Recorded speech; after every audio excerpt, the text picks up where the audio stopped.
I have seen things that nightmares are made of. Do you believe in ghosts?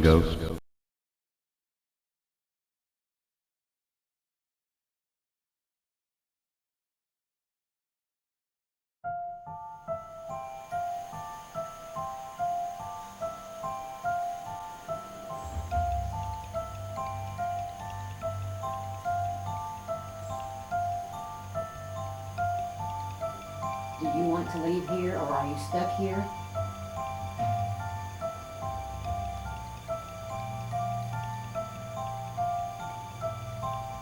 Have you been here for many years? Do you have ties with the ground here?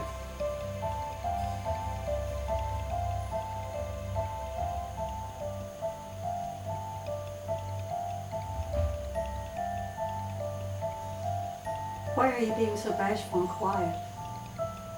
You have no problem terrorizing the family that lives here. Well, good afternoon. Welcome back to the story of SIGH. Today we're going to talk about a case that we did several years back called the Prater case. Now, in this case, is it possible for a place to become haunted when it wasn't haunted at all, by truly bringing about the obsession that you believe the place is haunted? You see, this place has a lot of underlying things pinned to it. Some of them was a husband wanting to get away from a marriage. Other parts of it was there was Ouija board play that took place in this house, and plenty of unexplained phenomena that was brought up by the caretakers of this house. We were invited to come in with a phone call from the wife, and she claimed that things would disappear and reappear in their house all by themselves, and that objects would fly from the air. Things would move around. They've seen some shadows. They've heard other things happen. What we didn't know at the time was that most of these reports, even though they may have seemed to be true to them, there was an underlying issue. Okay, we are at Susan Prater's house. And Susan, I'm going to ask you to tell us a little bit what's going on here. Well, there's been some paranormal activity for the past, I don't know, 12 years. Things flying across the room, things missing and turning back up again, or not turning back up at all. Phones unplugged all the time. Just a lot of stuff we can't explain. Things moving around, can't explain it. Okay, you said that this house is not the first house to be here. This house right here is typically 12 years old, is that what you said? And activity's been going on for like 12 years? Right, ever since my husband had a house here before modular, and he said he really couldn't recall anything that ever happened in that blue house. And then when we got married, I had 2 kids and he had 2 kids. We needed more room than what the blue house had. So we got a bigger house. And when they dug the foundation for this house, they had to dig out farther down the hill. And as soon as they moved the house in, and as soon as we moved in, like, stuff started happening. And the first thing that I can remember was Christmas Eve, 1999, and I was here by myself, and I heard voices at like 2 o'clock in the morning. I heard 2 women talking in the bedroom. And so I woke up to see who it was or how they got in the house, because it was all locked up and there was nobody. And then I think it was like in March of 2000, Jerry and I were asleep, and we woke up at like 2 or 3 o'clock in the morning. The shower in the master bathroom turned on by itself, full blast. And before he could get up to shut it off, it shut itself off. That's interesting. Do you think that possibly the digging of the footers of the house, you had mentioned that you think they might have disturbed something here? That's what I think. I really do think, because nothing ever happened. Before, we lived in the blue house before, nothing happened. And then as soon as this house gets moved in and we move in, stuff starts happening. I think something got disturbed. Okay, and no idea what was on the land beforehand? We know there was a barn, and there was Jerry said he believed there was some kind of house here because there was remnants of a chimney whenever he cleared this out to put his first house here. Okay. And you said that there was a Ouija board play here at one time. There was a Ouija board play here. Probably, my daughter got it out the first time when she was in 7th grade, so that would have been like, I don't know, maybe 01, 02, maybe. She and a friend got it out on Halloween, and they played with it. I didn't supervise or anything. I mean, I just let them just do their thing. And nothing was really said about it until maybe the next year. My older daughter had some friends over, and they wanted to get the Ouija board out, so we did. And we played in the living room. And, you know, you always ask the question, is anybody here? And it spelled out Ruth. And Stephanie, my younger daughter, said, Mom, that's the girl that Brianne and I talked to the night she stayed on. That was Halloween night when they had done it the first time. She said it was Rufus who we talked to. And so we were playing on a drop leaf table.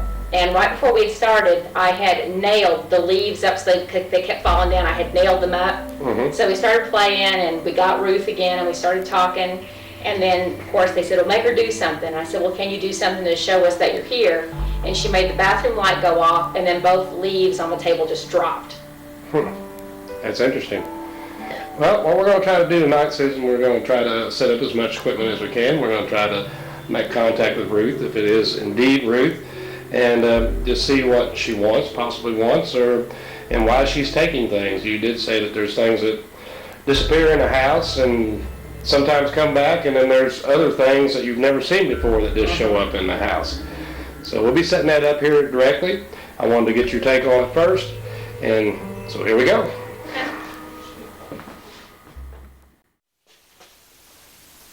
When we first arrived at the Prater house, it was covered with dogs.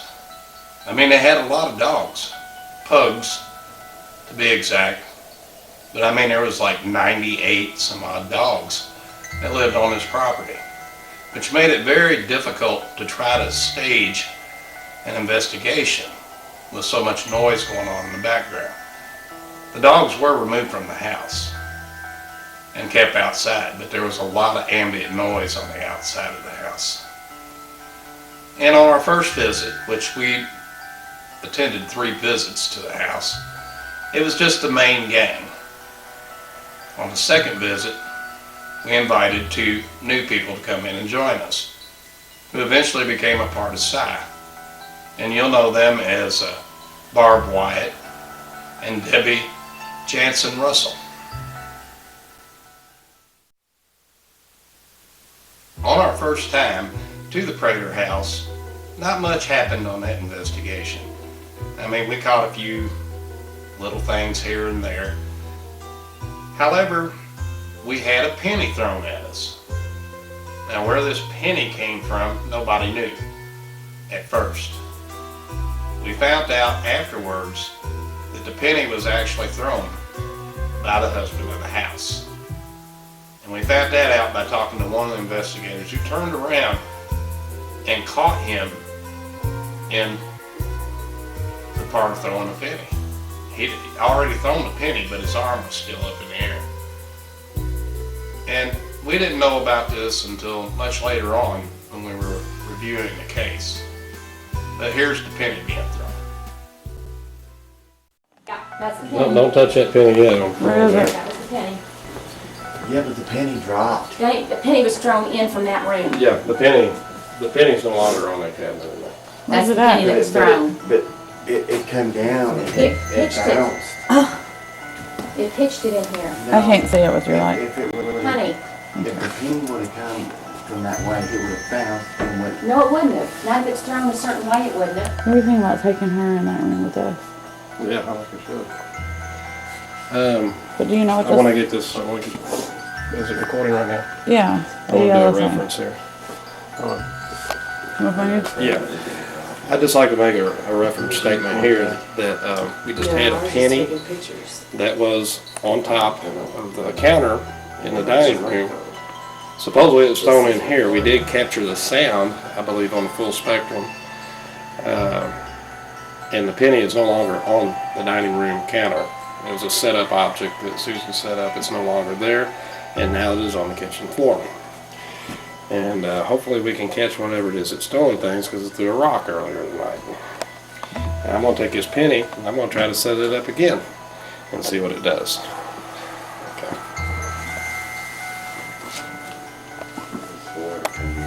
You have no penny on the Ouija board.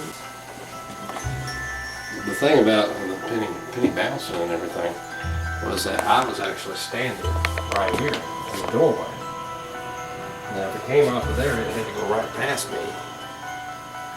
Exactly. However, that penny was gone. And it could have been thrown, any slight chance it could have went right straight through here, I guess, and hit. All I know is that the penny was there. I do remember seeing the penny there. Well, do you remember the time we And the sat? penny was gone, and the penny was then on the floor after it was. Remember we sat in the computer room and the little tin on the round table was thrown in there like it was trying to hit where you were sitting in the rocking chair, but instead it bounced off the door frame. Remember that? Yeah. And the pennies were on that thing and got thrown in the computer room towards where you were sitting in the chair because you were sitting and complaining about it. What now? When? Back in the summertime, What? when we were sitting in there, you were complaining about whatever, the phone had been unplugged all day or whatever. Oh. And I was on the We're both computer. sitting in there. Yeah, doing and, pennies. and the tin got thrown and bounced off the door frame, and then the pennies got thrown in there. Like it was aiming for the rocking chair where you were sitting at.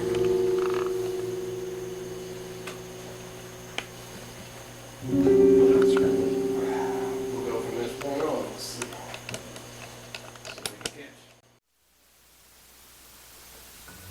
When we talk about spirits, there are wandering spirits through the world.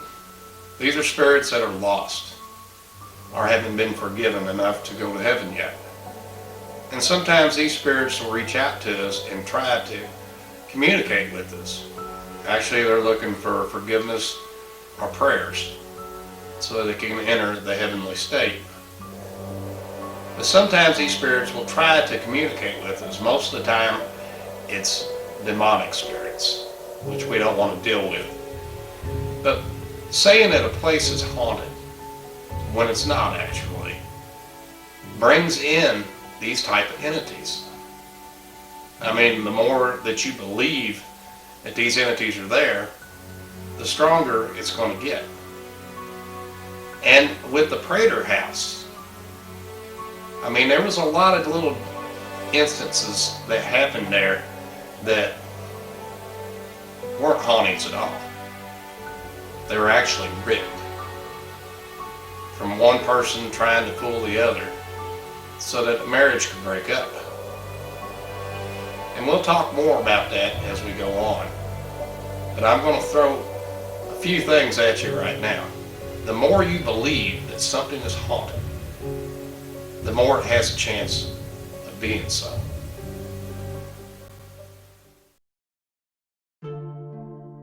After a long and uneventful evening of not capturing anything onto video, I decided to go off on my own and do some EVP work without the assistance of any video cameras.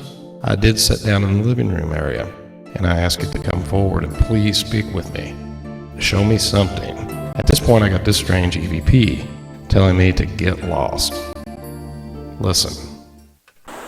Come out and talk to me.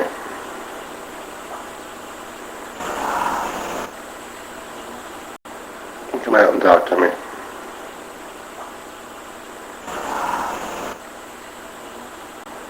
Come out and talk to me.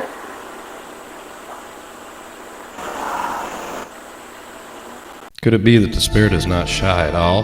This seems to be the case by some of the very rude EVPs that we received out of the spirit. It was very evident that this case would require a re-investigation.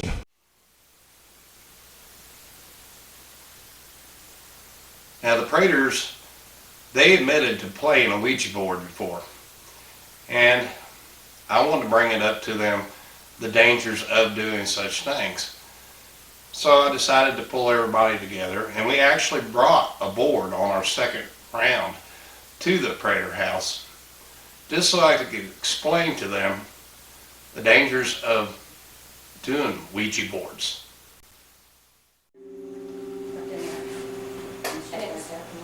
It was just something like. On a second investigation of the Prater house, we decided to invite a couple of friends of mine, Barb Wyatt and Debbie Jansen. I come home from school, back on the edge again. Yeah. But it hasn't, over the, like, since we took the stuff out of it, it hasn't moved anymore. And what was in it? Our wedding picture that was gone, it was gone out of that silver frame, it had been gone for like 2 weeks. Uh-huh. It disappeared the Friday before they came last time. It was in there. I had a ring, which I've taken to my mom since then. It was in there. And then that watch that came out of nowhere was in there. That was in the birdhouse. It was in the birdhouse. It's been happening since day one. And we're not actually gonna play the board. We're not gonna play the board. But I'm gonna do an introduction of it. That one she had was old when it was old. Yeah, well, this was not. Tonight we're going to kind of do an unorthodox form of ghost hunting. SIGH typically doesn't use Ouija boards, and I wanted to describe a little bit about the board to everybody. The board itself, and it's also called a talking board. The board is harmless. This is nothing but a piece of cardboard, and the planchet is nothing but a piece of plastic. The board is harmless. Where you run into the harm of playing with the Ouija boards is when you open up your mind.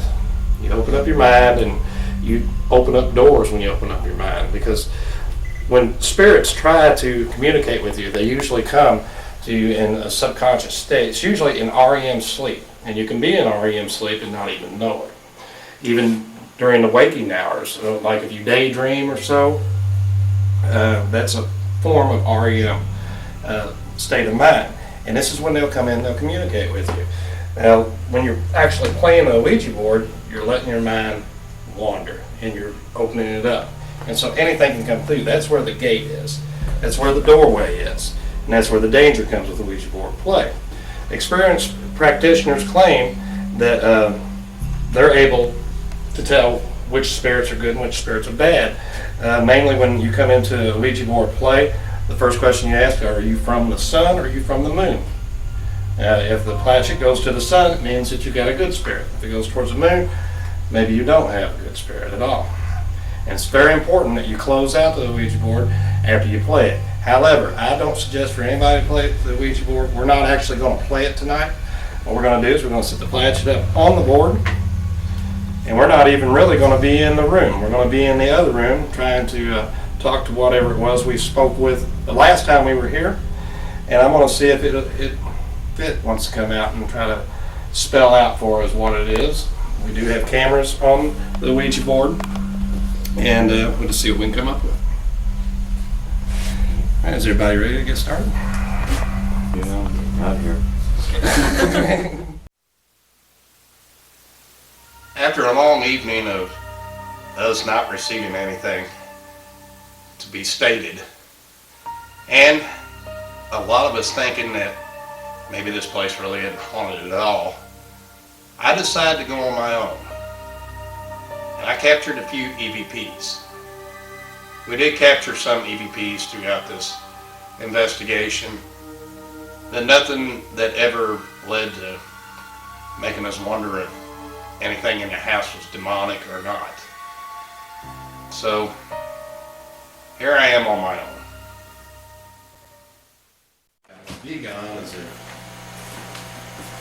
you make me be gone.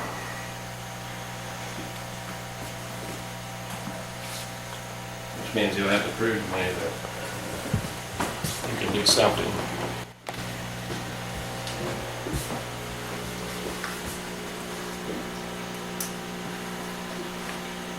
Are you behind me?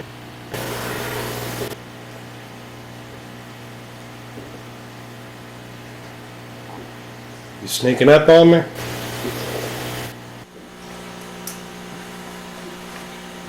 Are you behind me?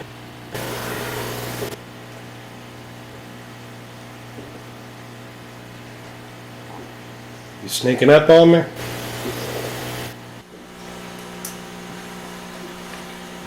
Are you behind me?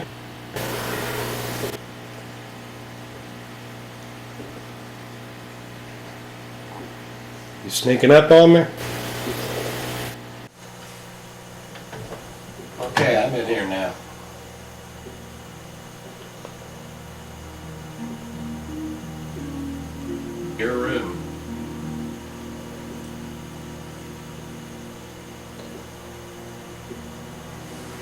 What you gonna do about that?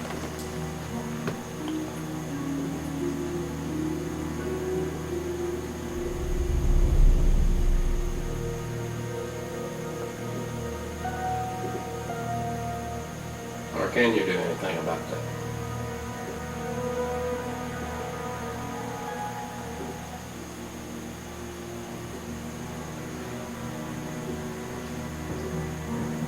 I might just decide to take over this room.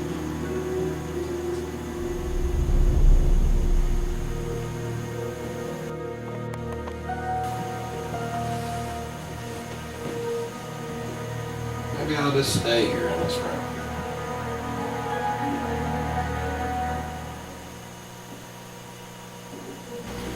Are you in here?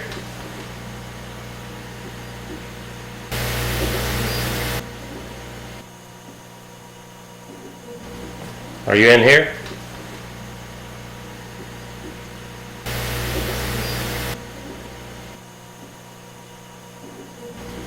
Are you in here?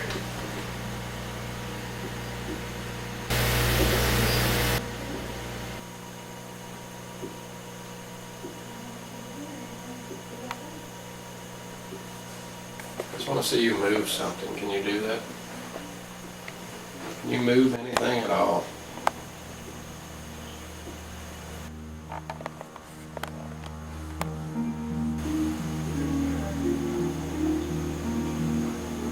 Like to state for the record that there is some talking in the background.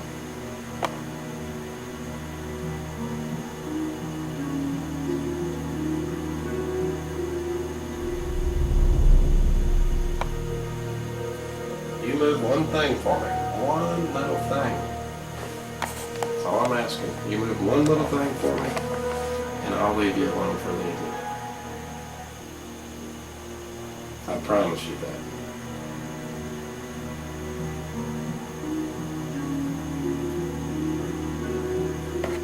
Move anything in this room. Anything.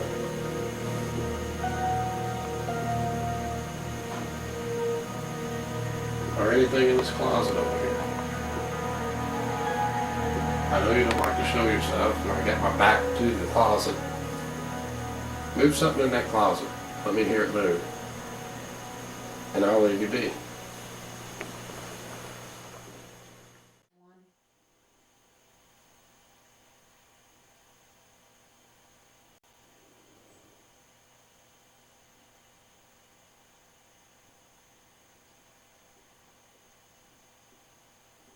Do you want to leave here, or are you stuck here?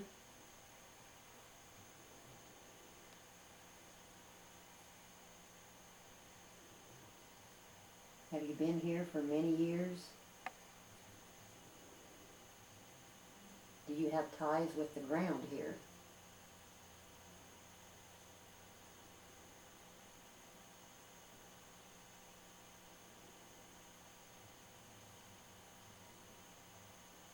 Why are you being so bashful and quiet? You have no problem terrorizing the family that lives here. The Prater house was a very interesting place. And whether it was haunted or not, I mean, I'll leave that up to you all to decide. However, we did capture a few things while we were there. But a lot of what happened while we were there, we were misled. So, to say the place is haunted or not, maybe they brought in a few things of their own. I know that they divorced directly after we did our investigation of the Prater house. And if you'd like to read more about the Prater house, you can. In this book that I presented to you on the first one, the Southern Indiana Ghost Hunter Chronicles. The one good thing about the Prater house is that it brought us together as a group. Started some more inside thinking, and we had a couple of new members join us at that time, which was the explosion of SIGH when we first started. So, that being said, thank you for joining me today, and we'll see you all on the next story of SIGH.